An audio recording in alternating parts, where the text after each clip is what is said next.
Subject matter and scope of social psychology. സാമൂഹിക മനഃശാസ്ത്രം മറ്റുള്ളവർ വ്യക്തിയുടെ പെരുമാറ്റത്തെ എങ്ങനെ സ്വാധീനിക്കുന്നു എന്നതിന് പഠിക്കുന്നു. ഒരു വ്യക്തിയുടെ പ്രവർത്തനം ചുറ്റുമുള്ളവരെ ബാധിക്കുന്ന ഏത് സാഹചര്യവും സോഷ്യൽ സൈക്കോളജിയുടെ ഭാഗമാണ്. മറ്റുള്ളവരുമായുള്ള ഇടപെടലുകൾ വ്യക്തിയുടെ പെരുമാറ്റത്തെ രൂപപ്പെടുത്തുന്നിടത്തോളം അതാണ് സാമൂഹിക മനഃശാസ്ത്രത്തിൻ്റെ പഠന വിഷയം. പ്രധാനമായിട്ടും ഇതിൽ വരുന്ന സ്കോപ്പുകളാണ് നമ്മൾ ജസ്റ്റ് ഡിസ്കസ് ചെയ്യുന്നത്. അതിൽ സോഷ്യൽ സ്റ്റിമുലി വരുന്നുണ്ട്, individual reaction to social stimuli, next one influence of social environment. ഇങ്ങനെ മൂന്നെണ്ണമാണ് വരുന്നത്. ഇപ്പോൾ first social stimuli and situations എന്നത് സാമൂഹിക മനഃശാസ്ത്രം വിവിധ സാഹചര്യങ്ങൾ നേരിട്ടോ അല്ലെങ്കിൽ ഇൻഡയറക്റ്റായോ ഒരു വ്യക്തിയുടെ പെരുമാറ്റത്തെ എങ്ങനെ സ്വാധീനിക്കുന്നുവെന്ന് പഠിക്കുന്നു. ഈ പ്രേരണകൾ എളുപ്പമായതോ ബുദ്ധിമുട്ടുള്ളതോ ആകാം. സാമൂഹിക മനഃശാസ്ത്രം അവ പെരുമാറ്റത്തെ എങ്ങനെ ബാധിക്കുന്നുവെന്ന് മനസ്സിലാക്കാൻ ശ്രമിക്കുന്നു. Next individual reactions to social stimuli എന്നതാണ്. അതായത് സാമൂഹിക ചോദനകൾക്ക് ഒരു മനുഷ്യൻ എന്ന നിലയിൽ അതിനെ എങ്ങനെ പ്രതികരിക്കുന്നു എന്ന് നോക്കിക്കാണുന്നതാണ്. ജീവിത സാഹചര്യങ്ങൾ മാറുന്നതിനനുസരിച്ച് ഓരോ വ്യക്തിയും സാമൂഹിക പ്രേരണകൾക്ക് വ്യത്യസ്തമായ രീതിയിൽ പ്രതികരിക്കുന്നു. സാമൂഹിക മനഃശാസ്ത്രം ഈ പ്രതികരണങ്ങളെയും കാരണഫല ബന്ധങ്ങളെയും മാനസിക വിശകലനത്തിലൂടെ പഠിക്കുന്നു. Next influence of social environment. സാമൂഹികവൽക്കരണം ഒരു വ്യക്തിയുടെ പെരുമാറ്റവും മനോഭാവവും രൂപപ്പെടുത്തുന്നു. സാമൂഹിക മനഃശാസ്ത്രം സാമൂഹിക പരിസരങ്ങൾ എങ്ങനെ ഒരു വ്യക്തിയുടെ പ്രവർത്തനങ്ങളും നിലപാടുകളും മാറ്റുന്നുവെന്ന് വിശകലനം ചെയ്യുന്നു. ഇനി അടുത്തത് methods of studying social psychology. Social psychology പഠിക്കുന്നതിലുള്ള പലതരത്തിലുള്ള മെത്തേഡുകളെ കുറിച്ചിട്ടാണ് പറയുന്നത്. സാമൂഹിക മനഃശാസ്ത്രം അതിൻ്റെ വസ്തുതകൾ നിരീക്ഷണത്തിൻ്റെയും പരീക്ഷണങ്ങളിലൂടെയും ശേഖരിക്കുന്നു. സാമൂഹിക മനഃശാസ്ത്രം അതിൻ്റെ വസ്തുതകൾ നിരീക്ഷണത്തിലൂടെയും പരീക്ഷണങ്ങളിലൂടെയും ശേഖരിക്കുന്നു. സാമൂഹിക മനഃശാസ്ത്രത്തിൻ്റെ പ്രധാന മാർഗങ്ങൾ താഴെ പറയുന്നവയാണ്. First one the experimental method. Okay, സാമൂഹിക മനഃശാസ്ത്രത്തിലെ പരീക്ഷണ രീതി എന്നാൽ നിയന്ത്രിത സാഹചര്യങ്ങളിലെ പെരുമാറ്റം നിരീക്ഷിച്ച് ഒരു പ്രത്യേക പ്രശ്നത്തിന് ഉത്തരം നൽകുന്നതാണ്. ഇത് പരീക്ഷണങ്ങളിലൂടെ പരിശോധിക്കപ്പെടുന്ന മുൻധാരണയെ അടിസ്ഥാനമാക്കിയുള്ളതാണ്. പ്രധാന ഘട്ടങ്ങൾ. പ്രശ്നം കണ്ടെത്തൽ. ആദ്യം എന്താണ് ഇവിടെയുള്ള പ്രശ്നമെന്ന് നമ്മൾ ആദ്യം കണ്ടെത്തണം. അതായത് ഇവിടെ എന്താണ് പ്രോബ്ലം എന്ന് കണ്ടെത്തണം. അനുമാനം രൂപീകരിക്കണം. അതിനെക്കുറിച്ചിട്ട് നമ്മളൊരു ധാരണയിലെത്തണം. പിന്നെ സ്വതന്ത്രവും ആശ്രിതവുമായ വ്യത്യാസങ്ങൾ തിരിച്ചറിയണം. ഓക്കെ, പരിസരത്തെ നിയന്ത്രിക്കൽ, ഫലങ്ങൾ വിശകലനം ചെയ്യുക, അനുമാനത്തെ ശരിവെക്കുക എന്നിവയാണ്. അപ്പോൾ ആദ്യമായിട്ട് നമുക്ക് എന്താണ് ഒരു പ്രശ്നമെന്ന് കണ്ടെത്തണം. പിന്നെ അതിൽ നമ്മളൊരു ഹൈപ്പോത്തീസിസ് നമ്മൾ രൂപപ്പെടുത്തിയെടുക്കണം. അതായത് നമുക്കൊരു മുൻധാരണ ഉണ്ടായിരിക്കണം. പിന്നെ നമ്മൾ എന്ത് ചെയ്യണം, അതിൻ്റെ വ്യത്യാസങ്ങൾ എന്തൊക്കെയാണ് എന്ന് മനസ്സിലാക്കുക. അതിനുശേഷം അതിൻ്റെ പരിസരത്തെ നിയന്ത്രിക്കുക. അങ്ങനത്തെയൊക്കെ കാര്യങ്ങളാണ് ഇതിൽ പ്രധാനമായിട്ടുള്ള ഘട്ടങ്ങൾ വരുന്നത്. ഈ രീതി സാമൂഹിക മനഃശാസ്ത്രത്തെ ശാസ്ത്രപരമാക്കാൻ സഹായിക്കുന്നുവെങ്കിലും ആർട്ടിഫിഷ്യൽ ലാബ് സെറ്റിംഗ്സ് പരിമിതി, പങ്കാളികളുടെ നിലപാടുകൾ നിയന്ത്രിക്കാൻ ബുദ്ധിമുട്ടുകൾ, സഹകരണത്തിൻ്റെ കുറവ്, പരീക്ഷണങ്ങളുടെ സാധ്യത കുറവ് തുടങ്ങിയ പരിമിതികളുണ്ട്. അപ്പോൾ പ്രധാനമായിട്ടും ആർട്ടിഫിഷ്യൽ ലാബുകളുടെ കുറവുണ്ടാകും. പിന്നെ അതേപോലെ തന്നെ സഹകരണത്തിൻ്റെ കുറവ് പ്രധാനമായിട്ടും ഇതിലുണ്ടാകും ഈ ഒരു എക്സ്പെരിമെൻ്റൽ മെത്തേഡിൽ. ഓക്കെ, എങ്കിലും ഇത് സാമൂഹിക മനഃശാസ്ത്രം ഒരു ശാസ്ത്രമായി മുന്നോട്ട് കൊണ്ടുപോകുന്നതിനായി അത്യന്താപേക്ഷിതമാണ്. Okay, next one the observation method എന്നതാണ്. പ്ലാനിങ്, സിസ്റ്റമാറ്റിക് വാച്ചിങ്, റെക്കോർഡിംഗ്, പെരുമാറ്റത്തെ വിശകലനം ചെയ്യുക എന്നിവ ഉൾക്കൊള്ളുന്നതാണ് ഒബ്സർവേഷൻ മെത്തേഡ്. അപ്പോൾ നമ്മൾ ആദ്യം പ്ലാൻ ചെയ്യണം, പിന്നെ നന്നായിട്ട് അതിനൊന്ന് വീക്ഷിക്കണം. അതാണ് സിസ്റ്റമാറ്റിക് വാച്ചിങ് എന്ന് പറഞ്ഞത്. പിന്നെ നല്ല റെക്കോർഡിംഗ് ഉണ്ടായിരിക്കണം. അപ്പോൾ ഇതൊക്കെയാണ് അതിൽ പ്രധാനമായും വരുന്ന ഭാഗങ്ങൾ. Observation method. ഓക്കെ, ഇത് പരീക്ഷണരഹിതമാണ്. അതിനാൽ കാരണഫല ബന്ധങ്ങൾ വ്യക്തമാക്കാൻ കഴിയില്ല. എങ്കിലും ഇത് ഒബ്ജക്റ്റീവ് നിരീക്ഷണത്തിലൂടെ വിശ്വസനീയമായ തെളിവുകൾ നൽകുന്നു.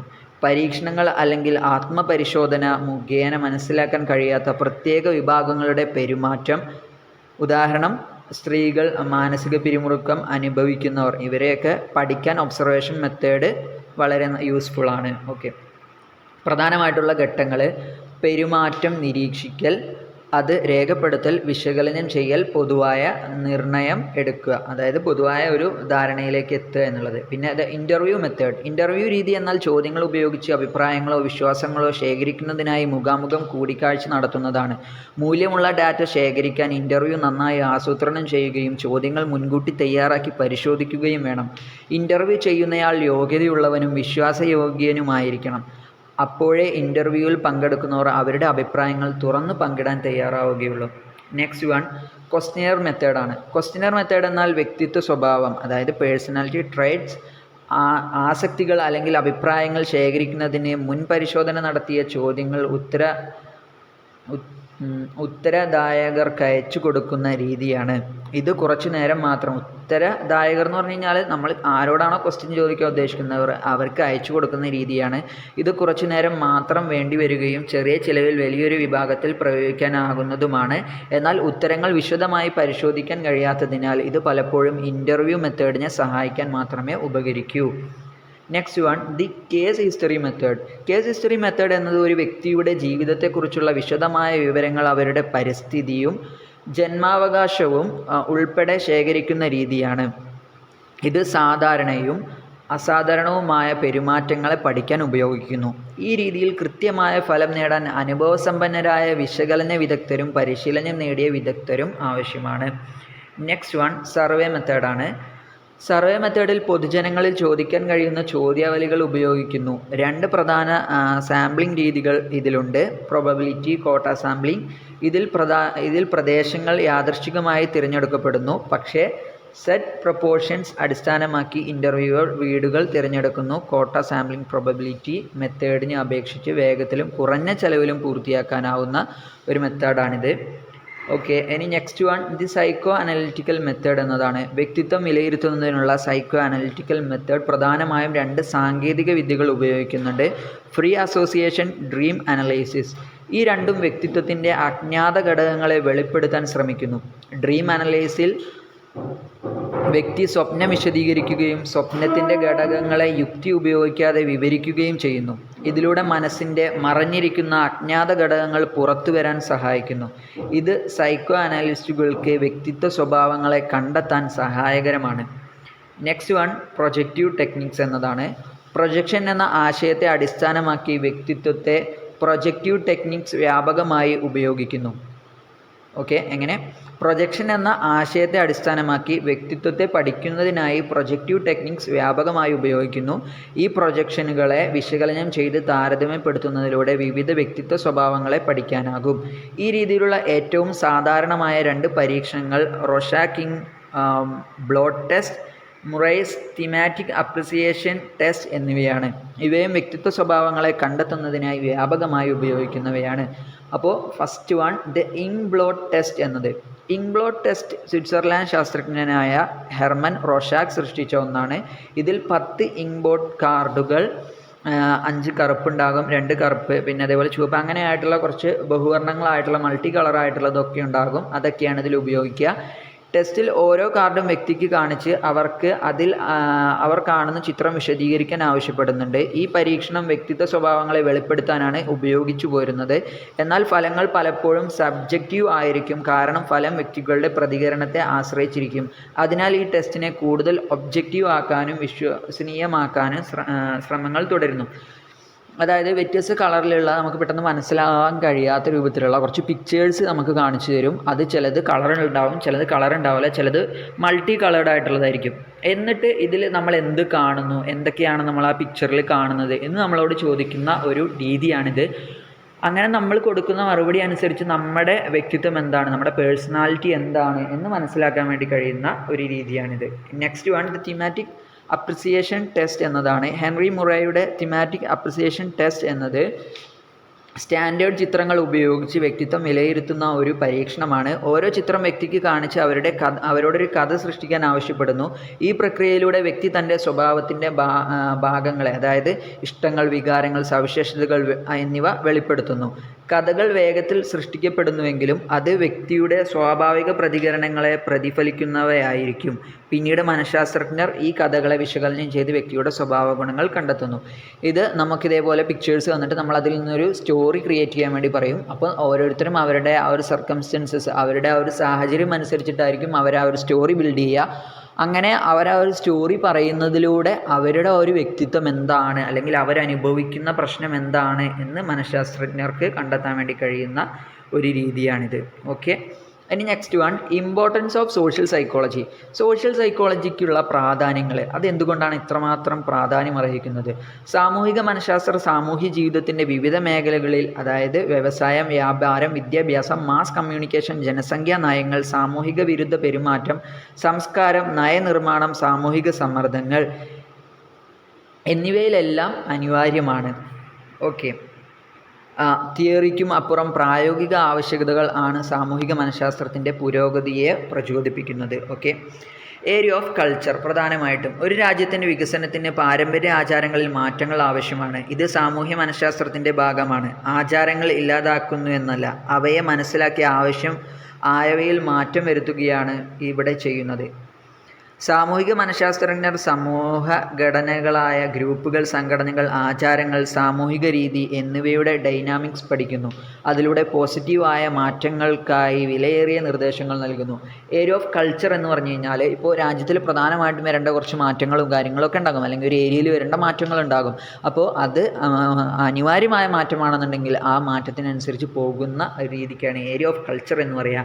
Area of education. സാമൂഹ്യ മനഃശാസ്ത്രം പഠിതാക്കളുടെ അധ്യാപകരുടെയും ഇടയിലെ അകലം കുറയ്ക്കാനും ക്ലാസ് റൂം ഡൈനാമിക്സ്, വിദ്യാർത്ഥി സംസ്കാരം, സാമൂഹിക പഠനം എന്നിവയുടെ പ്രശ്നങ്ങൾ പരിഗണിച്ച് പെഡഗോഗി മെച്ചപ്പെടുത്താനും സഹായിക്കുന്നു. പെഡഗോഗി മീൻസ് നമ്മൾ കുട്ടികളുടെ എഡ്യൂക്കേഷൻ എങ്ങനെ കൊണ്ടുപോകണം എന്നൊക്കെ പഠിക്കുന്ന, അല്ലെങ്കിൽ അതിൻ്റെ ആ ഒരു രീതികളെക്കുറിച്ച് പഠിക്കുന്ന ഒരു മെത്തേഡാണ് പെഡഗോഗി.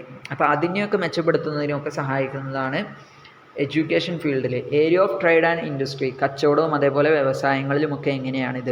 സാമൂഹിക മനഃശാസ്ത്രം വ്യാപാരത്തിൻ്റെയും വ്യവസായത്തിൻ്റെയും മേഖലയിൽ വളരെ പ്രാധാന്യം അർഹിക്കുന്നതാണ്. കാരണം ഇത് ഉപഭോക്തൃ പെരുമാറ്റം, വിശ്വാസങ്ങൾ, പ്രേരണകൾ എന്നിവയെ മനസ്സിലാക്കാൻ സഹായിക്കുന്നവയാണ്. ഇത് തൊഴിലാളികളും തൊഴിലുടമകളും തമ്മിലുള്ള സഹകരണം, തൊഴിൽ ബന്ധങ്ങളും സംഘടനാ പ്രവർത്തന രീതികളും സംബന്ധിച്ച വിദഗ്ധ നിർദ്ദേശങ്ങൾ വഴി ഉൽപാദനക്ഷമതയും സാമ്പത്തിക വളർച്ചയും പ്രോത്സാഹിപ്പിക്കുകയും ചെയ്യുന്നു. അപ്പോൾ പ്രധാനമായിട്ട് തൊഴിലാളിയും അതേപോലെ ഉടമയും അല്ലെങ്കിൽ മുതലാളിയും തമ്മിലുള്ള ആ ഒരു കണക്ഷൻ ബിൽഡ് ചെയ്യുന്നതിനും അതേപോലെ പുറത്തേക്കുള്ള പല കാര്യങ്ങളിലും സഹായിക്കുന്നുണ്ട്, ഈ ഒരു സോഷ്യൽ സൈക്കോളജി സഹായിക്കുന്നുണ്ട്. Area of social tensions. സാമൂഹിക മനഃശാസ്ത്രം സാമൂഹിക ദുഷ്പ്രവർത്തികളുടെ പ്രധാന കാരണമായ ഗ്രൂപ്പ് സംഘർഷങ്ങളെ വിലയിരുത്തുകയും അവയുടെ മൂലകാരണങ്ങളെ തിരിച്ചറിയുകയും പരിഹാരങ്ങൾ നിർദ്ദേശിക്കുകയും ചെയ്യുന്നു. ഇത് രാഷ്ട്രീയ വിരുദ്ധത, ഉറച്ച വിശ്വാസങ്ങൾ, അന്യോന്യമായ തീരുമാനങ്ങൾ എന്നിവ കുറയ്ക്കാൻ സഹായിച്ച് സാമൂഹിക സംഘർഷങ്ങളും ദുഷ്പ്രവർത്തികളും കുറയ്ക്കാൻ സഹായിക്കുന്നു. Area of politics. സാമൂഹിക മനഃശാസ്ത്രജ്ഞർ സർക്കാർ സഹകരണവും ജനപ്രവർത്തനവും മെച്ചപ്പെടുത്തുന്നതിന് സഹായിക്കുകയും പുരോഗതിക്ക് അവയ്ക്ക് ആവശ്യമായ നിർദ്ദേശങ്ങൾ നൽകുകയും ചെയ്യുന്നു. അവരുടെ പ്രാവീണ്യം പൗരന്മാരെ പരിശീലിപ്പിക്കുന്നതിലും ഭാവി നേതാക്കളെ വികസിപ്പിക്കുന്നതിലും അനിവാര്യമാണ്. അങ്ങനെ നല്ല ഒരു ജനാധിപത്യ രാജ്യം ഇവിടെ ഉണ്ടാകുന്നു. Next one, area of policy making. പൊതുജനങ്ങളുടെ മനോഭാവങ്ങളെ മനസ്സിലാക്കുന്നതിനും സാമൂഹിക പ്രശ്നങ്ങൾ പരിഹരിക്കുകയും ക്ഷേമം മെച്ചപ്പെടുത്തുന്നതിനുമായി ഫലപ്രദമായ നയങ്ങൾ രൂപപ്പെടുത്തുന്നതിനും സാമൂഹിക മനഃശാസ്ത്രം അനിവാര്യമാണ്. വ്യക്തികളുടെ പെരുമാറ്റങ്ങളെ മനസ്സിലാക്കാനുള്ള സിദ്ധാന്തപരമായ അടിസ്ഥാനം ഇതിലൂടെ ലഭിക്കുന്നതിനാൽ നയരൂപീകരണത്തിൽ ഇതിൻ്റെ പ്രാധാന്യം വളരെ വലുതാണ്. Next one, major themes of social psychology. പ്രധാനമായിട്ടും അതിൽ വരുന്ന തീമുകൾ എന്തൊക്കെയാണ്, അല്ലെങ്കിൽ ഐഡിയകൾ എന്തൊക്കെയാണ്? അങ്ങനെ ഒരു 7 തീമുകൾ പറയുന്നുണ്ട്. Okay, first one social cognition എന്നുള്ളതാണ്, ആൻഡ് പെർസെപ്ഷൻ എന്നതാണ്. സമൂഹം മനുഷ്യരുടെ ചിന്തയെ എങ്ങനെ സ്വാധീനിക്കുന്നു എന്നും അവർ ലോകത്തെ ചിന്തയിലൂടെ എങ്ങനെ മനസ്സിലാക്കുന്നു എന്നതിനെക്കുറിച്ചാണ് ഈ തീമിൽ പ്രധാനമായും പഠിക്കുന്നത്. രണ്ടാമത്തെ self in A social context എന്നതാണ്. വ്യക്തികൾ സ്വന്തത്തെ എങ്ങനെ നിർവചിക്കുന്നു എന്നും മറ്റുള്ളവർ അവരെ നോക്കിക്കാണുന്നു എന്നും പരിശോധിക്കുന്നു. ഇതിൽ സ്വയം പരിശോധന, അതായത് ഇൻട്രോസ്പെക്ഷൻ, പിന്നെ ആഭ്യന്തരവും ബാഹ്യവുമായ പ്രേരണ, അതായത് ഇൻട്രിൻസിക് ആൻഡ് എക്സ്ട്രിൻസിക് മോട്ടിവേഷൻ എന്നതും, വ്യക്തികൾ അവരുടെ സെൽഫ് ഇമേജ് എങ്ങനെ നിയന്ത്രിക്കുന്നു, മറ്റുള്ളവർ അവരെ എങ്ങനെ കാണുന്നു തുടങ്ങിയവയെല്ലാം ഇതിൽ ഉൾപ്പെടുന്നതാണ്. നെക്സ്റ്റ് വൺ, ആറ്റിറ്റ്യൂഡ് ആൻഡ് പെർസ്വേഷൻ എന്നതാണ്. വ്യക്തികൾക്ക് ആളുകളെയും സാഹചര്യങ്ങളെയും കുറിച്ച് എങ്ങനെ അനുഭവപ്പെടുന്നു, അവർ എങ്ങനെയാണ് അത് ഉൾക്കൊള്ളുന്നത്, അവരെ ചില കാര്യങ്ങൾ വിശ്വസിക്കാൻ പ്രേരിപ്പിക്കുന്നത് എന്താണ് എന്നിവയെക്കുറിച്ചെല്ലാം ഈ തീം അന്വേഷിക്കുന്നു. ഇതിൽ വികാരങ്ങൾ സമീപനങ്ങളെ എങ്ങനെ സ്വാധീനിക്കുന്നു, പ്രേരണ എങ്ങനെ ഉണ്ടാവുന്നു എന്നതും ചർച്ച ചെയ്യുന്നുണ്ട്. ഗ്രൂപ്പ് ഡിസിഷൻസ്, നാലാമത്തെ ഗ്രൂപ്പ് ഡിസിഷൻസ് ആണ്. ഈ തീം കൂട്ടവ്യവഹാരങ്ങൾ, അതായത് ഗ്രൂപ്പ് ഡൈനാമിക്സ്, ചിന്തയെയും തീരുമാനമെടുക്കലിനെയും എങ്ങനെ സ്വാധീനിക്കുന്നു എന്നതിനെ അന്വേഷിക്കുന്നു. ഇതിൽ അഭിപ്രായ വ്യത്യാസങ്ങൾ എങ്ങനെ ഉണ്ടാകുന്നു, ചിലർ ഗ്രൂപ്പുകളിൽ കുറച്ചു മാത്രമേ സംഭാവന ചെയ്യാറുള്ളൂ എന്നതിൻ്റെ കാരണങ്ങൾ, കൂടാതെ ഗ്രൂപ്പുകൾ എങ്ങനെ തെറ്റായ തീരുമാനങ്ങൾ എടുക്കാൻ ഇടവരുന്നു എന്നതിനെയും ചർച്ച ചെയ്യുന്നുണ്ട്. അഞ്ചാമത്തെ അട്രാക്ഷൻ ആൻഡ് ക്ലോസ് റിലേഷൻഷിപ്സ് ആണ്. മനുഷ്യൻ പരസ്പരം എങ്ങനെ ആകർഷിതരാകുന്നു, സ്നേഹം എങ്ങനെ വളരുന്നു എന്നതിനെക്കുറിച്ചെല്ലാം ചർച്ച ചെയ്യുന്നുണ്ട്. വിശ്വാസം, സ്നേഹം, അറിവ്, പ്രതിബദ്ധത അതായത് കമ്മിറ്റ്മെൻറ്റ്, പിന്നെ ഇൻറ്റിമസി എന്നിവയാണ് ക്ലോസ് റിലേഷൻഷിപ്സിൻ്റെ അടിസ്ഥാന ഘടകങ്ങൾ. ഈ ബന്ധങ്ങൾ സ്നേഹരഹിതമായ സൗഹൃദങ്ങൾ, റൊമാൻറ്റിക് ബന്ധങ്ങൾ എന്നീ 2 വിഭാഗങ്ങളായി തരംതിരിച്ചിട്ടുണ്ട്. Next one pro social behaviour എന്നതാണ്. പരോപകാരപരമായ പെരുമാറ്റമാണ് പ്രോ സോഷ്യൽ ബിഹേവിയർ. സമൂഹത്തിന് ഗുണകരമായ പ്രവർത്തനമാണ്. സഹായിക്കൽ, പങ്കിടൽ അതായത് എന്തെങ്കിലും ഷെയർ ചെയ്യൽ, ദാനം ചെയ്യൽ, സഹകരിക്കൽ, ആശ്വസിപ്പിക്കൽ, സ്വമേധയാ സേവനമനുഷ്ഠിക്കൽ എന്നിവയെല്ലാം ഈ പെരുമാറ്റത്തിൻ്റെ ഭാഗമായി വരുന്നതാണ്. മറ്റുള്ളവരുടെ അവകാശങ്ങൾ, വികാരങ്ങൾ, വെൽഫെയർ എന്നിവയിലുള്ള ആശങ്കയാണ് ഈ പ്രവർത്തനങ്ങളിലേക്ക് പ്രേരിപ്പിക്കുന്നത്. സ്കൂളുകൾ, ആരാധനാലയങ്ങൾ, സാമൂഹ്യ പ്രവർത്തന പരിപാടികൾ തുടങ്ങിയവയിൽ കുട്ടികളും യുവാക്കളും സഹാനുഭൂതി നടപ്പിലാക്കുകയും പരസ്പര സഹായം പ്രോത്സാഹിപ്പിക്കുകയും ചെയ്യുന്നത് പരോപകാരപരമായ പെരുമാറ്റത്തിന് ഊന്നലേകുന്നു. Next one stereotypes and prejudice and discrimination എന്നതാണ് നെക്സ്റ്റ് ആയിട്ട് വരുന്നത്. സ്റ്റീരിയോടൈപ്സ് എന്ന് പറഞ്ഞു കഴിഞ്ഞാൽ സ്റ്റീരിയോടൈപ്പുകൾ ജാതി, ലിംഗം, പ്രായം പോലുള്ള പ്രത്യേകതകളെ അടിസ്ഥാനമാക്കി ഏതെങ്കിലും കൂട്ടങ്ങളെക്കുറിച്ചുള്ള അത്യന്തം ലളിതമായ പൊതുവായ ധാരണകളാണ്. ഇവ അനുകൂലമോ പ്രതികൂലമോ ആയിരിക്കും, പക്ഷേ വ്യക്തികളുടെ വ്യത്യാസങ്ങളെ അവ അവഗണിക്കുന്നുണ്ട്. പ്രജുഡീസ് എന്നാൽ ഒരാൾ ഒരു പ്രത്യേക വിഭാഗത്തിൽപ്പെട്ടവൻ ആയതിൻ്റെ അടിസ്ഥാനത്തിൽ അയാളെ പറ്റിയുള്ള നെഗറ്റീവായ വിലയിരുത്തലാണ് പൂർവ്വധാരണ അല്ലെങ്കിൽ പ്രജുഡീസ് എന്ന് പറയുന്നത്. ഇത് സ്റ്റെരിയോടൈപ്പുകളിൽ നിന്നാണ് ഉത്ഭവിക്കുന്നത്. റേസ്, ലിംഗം, പ്രായം അല്ലെങ്കിൽ വർഗം, ലിംഗം, പ്രായം അല്ലെങ്കിൽ വിശ്വാസങ്ങൾ പോലുള്ള പ്രത്യേകതകൾ അടിസ്ഥാനമാക്കി ഒരാളെ വിലയിരുത്തുന്നു ഇതിൽ. ഓക്കെ, പലപ്പോഴും ഇത് ആളുകൾക്കിടയിൽ അന്യായമായ വിഭജനം ഉണ്ടാക്കുന്നുണ്ട്. നെക്സ്റ്റ് വൺ ഡിസ്ക്രിമിനേഷൻ ആണ്. വ്യക്തികളുടെ അവരുടെ പ്രായം, വംശം, മതം തുടങ്ങിയ സവിശേഷതകൾ അടിസ്ഥാനമാക്കി അന്യായമായി പെരുമാറുന്നതിനെയാണ് വിവേചനം എന്ന് പറയുന്നത്. പൂർവ്വധാരണ വെറും ചിന്ത മാത്രമാണെങ്കിൽ ആ ചിന്തയ്ക്ക് അനുസരിച്ച് പ്രവർത്തിക്കുന്നതും അവരെ അങ്ങനെ കാണുന്നതുമാണ് വിവേചനം കൊണ്ട് ഉദ്ദേശിക്കുന്നത്. വിവേചനത്തിനെതിരെയുള്ള നിയമങ്ങൾ ഈ പ്രശ്നങ്ങളെ നേരിടുന്നതിനായി ലക്ഷ്യമിടുന്നുണ്ട്.